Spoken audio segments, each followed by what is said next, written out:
Hey, this is Jürgen Rasmussen. Welcome to the Provocative Hypnosis Vlog.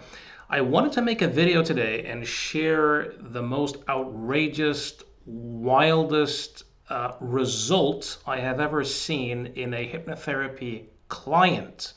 So this happened about 17 years ago. A woman who I had gone to school with and knew a little bit called me and asked me if I would work with her father. Her father had brain cancer, and there was no medical option, meaning the doctors had decided, based upon the medical tests, that there was nothing really they could do. Now, this guy had virtually no short-term memory as a result of the tumor. So he couldn't really carry on a conversation well. If you took him on a trip, he couldn't recall being on the trip. He couldn't really read like a comic magazine anymore.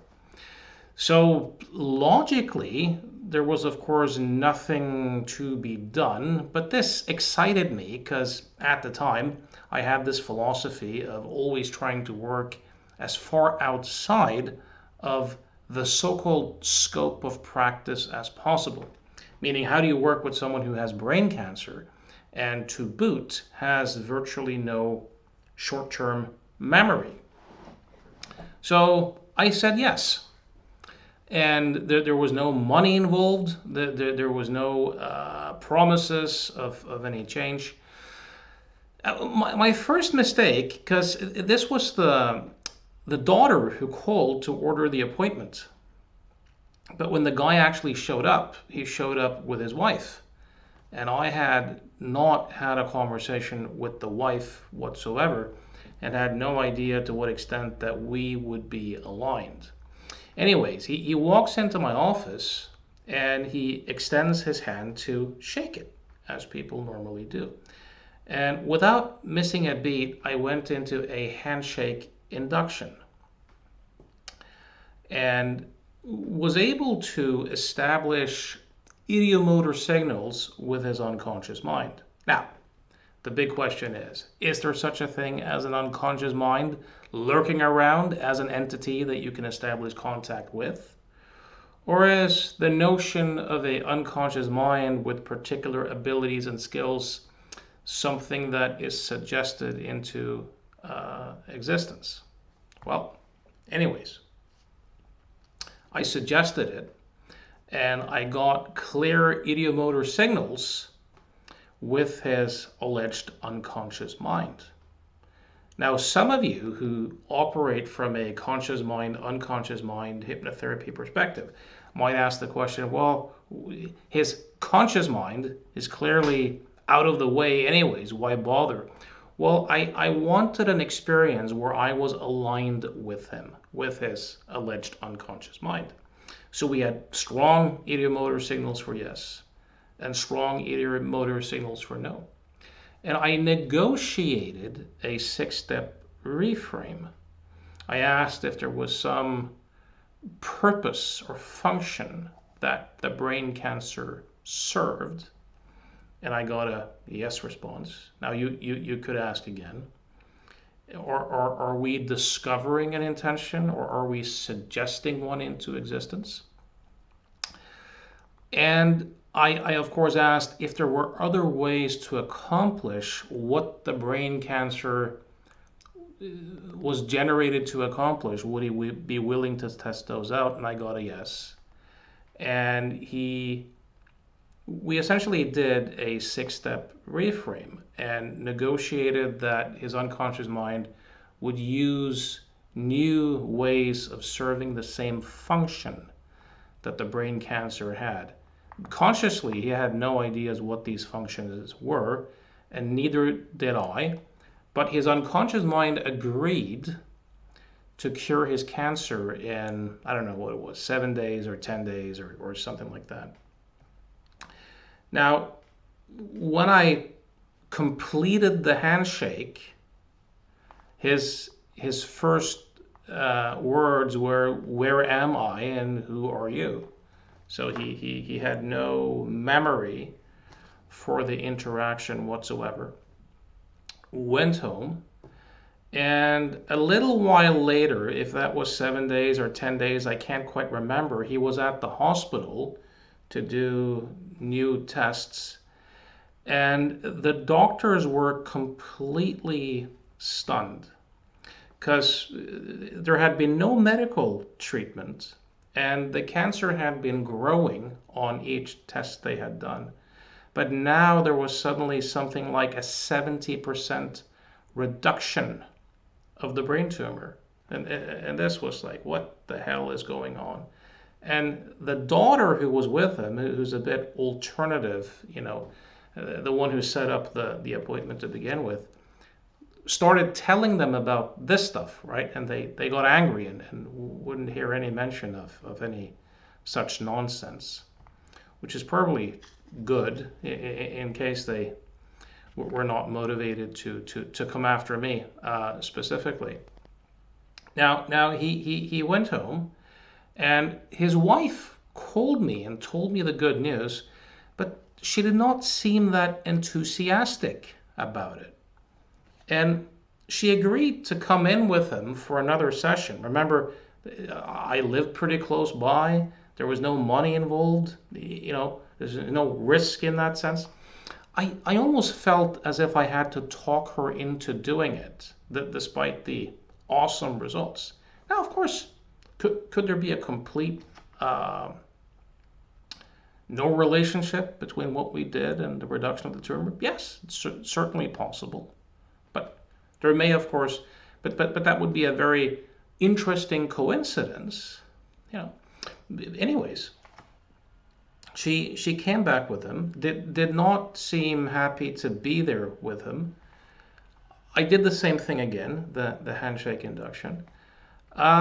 This time his unconscious signal were way more muddy, and some objection came up to continuing the healing process.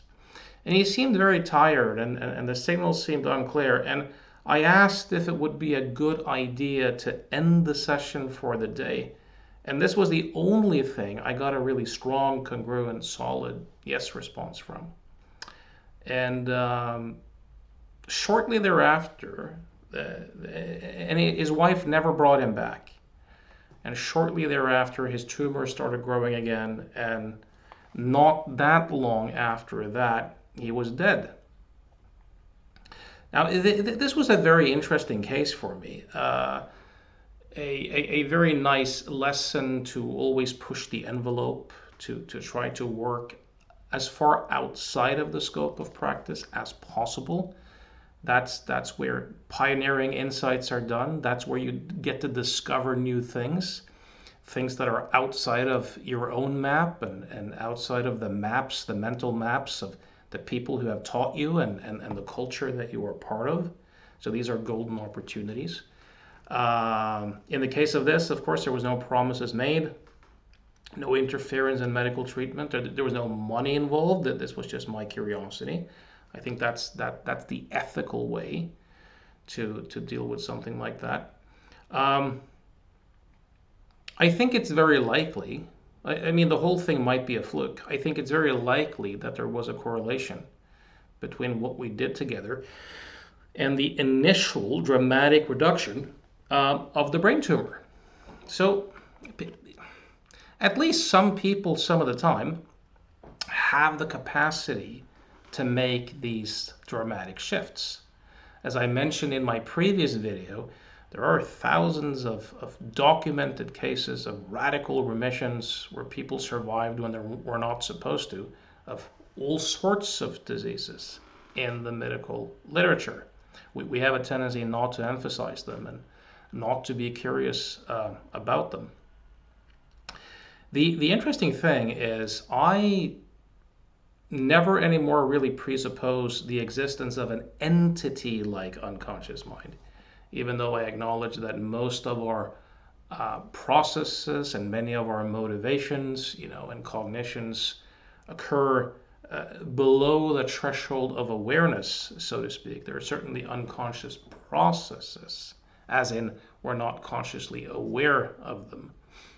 There's a lot to our psychology and our inner life that we don't know about and really have no conscious access to. So that is true.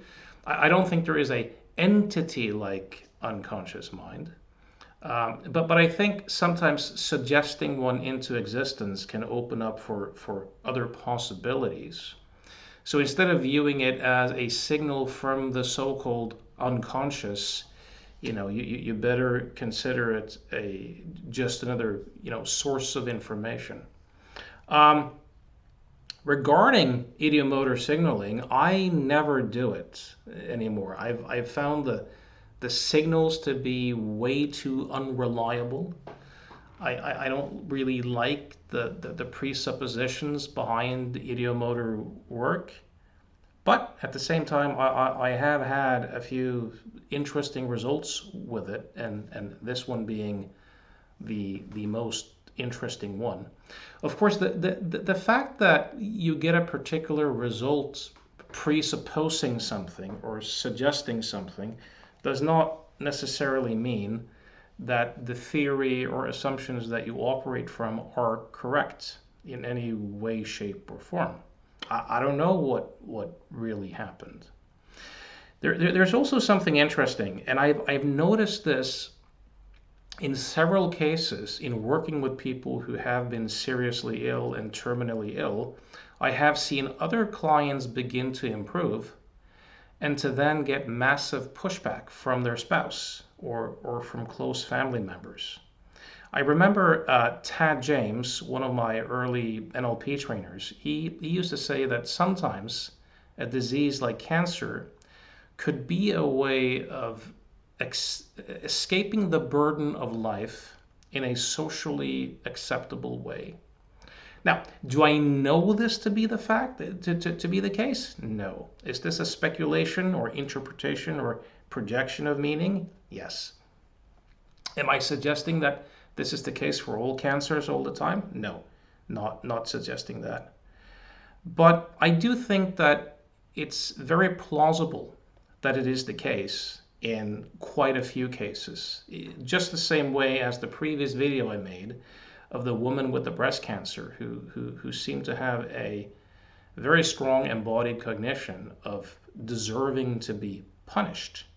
And that sometimes deep guilt or shame or some embodied story of deserving to be punished can contribute to a disease process. So the interesting thing is that his daughter had told me that there had been deep conflicts in the family for a long time. The father was completely overwhelmed, deeply unhappy, felt deeply stuck, did not have the proper boundaries or a good way to deal with it. And she had long suspected that he would break or check out in some case. And could the development of the brain cancer be his way of doing it? And could that be the reason why his wife, instead of being super enthusiastic and happy about the results, was, at least in my eyes, seemingly not enthusiastic at all and didn't want to bring him back? So, yeah.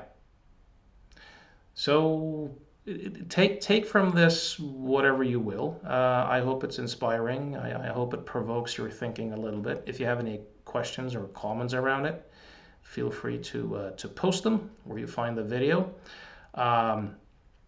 If my ways of thinking resonate with you and you'd like to book a session or see if we're compatible to create some changes together, I invite you to contact me on email at provocativehypnosis.com.